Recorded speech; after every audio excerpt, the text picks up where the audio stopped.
Welcome back to my channel. तो आज मैं आपके सामने महाराजा सैंडविच लेकर आई हूँ। तो सबसे पहले मैंने एक ब्रेड ली, ब्रेड पर बटर लगाया। बटर लगाने के बाद मैंने उबले हुए आलू लिया, एक आलू लिया और उसके स्लाइसेस कट करके मैंने अच्छे से उसको उस पर लगा दिया। और लगाने के बाद जब मेरा अच्छे से स्लाइसेस भर कर लग गए आलू के, तो फिर मैंने एक ग्रीन चटनी बनाई हुई थी, तो उस ग्रीन चटनी को एक स्लाइस पे लगाया। और लगाने के बाद मैंने उसके ऊपर रख दिया। उस पर कोई नमक वगैरह मैंने कुछ नहीं डाला, सिंपल प्लेन रखा उसे। फिर मैंने एक खीरा लिया, खीरे को छील दिया था। छीलने के बाद उसको धोकर मैंने उसमें पतले पतले स्लाइसेस कट करे और स्लाइसेस भी अच्छे से भरकर लगा दिए। कम से कम एक खीरे में से आधा खीरा मैंने उस पर लगा दिया था।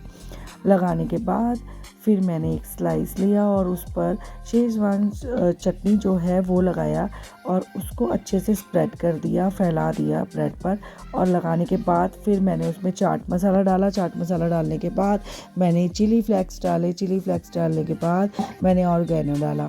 और फिर मैंने जो स्लाइस पे मैंने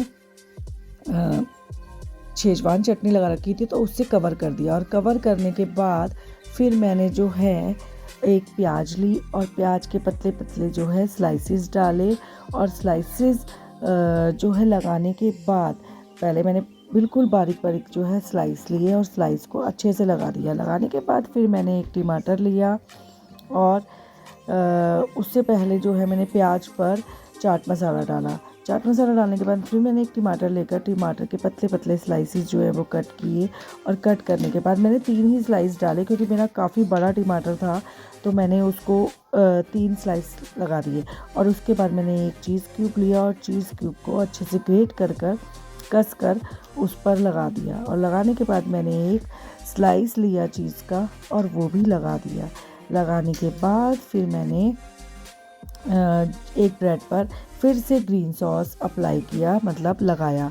स्प्रेड करने के बाद फिर मैंने उसमें चिली फ्लेक्स, फिर दोबारा से चाट मसाला और ऑरिगेनो डालकर उसको कवर कर दिया। और देखिए इसमें 3 लेयर्स मैंने जो बनाई थी, फर्स्ट आलू की, सेकंड कुकुम्बर की, फिर मैंने अनियन और प्याज की और टमाटर की बनाई। और फिर उसको कवर करने के बाद फिर मैंने ऊपर फिर इसके बटर लगाया। और फिर बटर लगाने के बाद मैंने इसको ग्रिल कर दिया।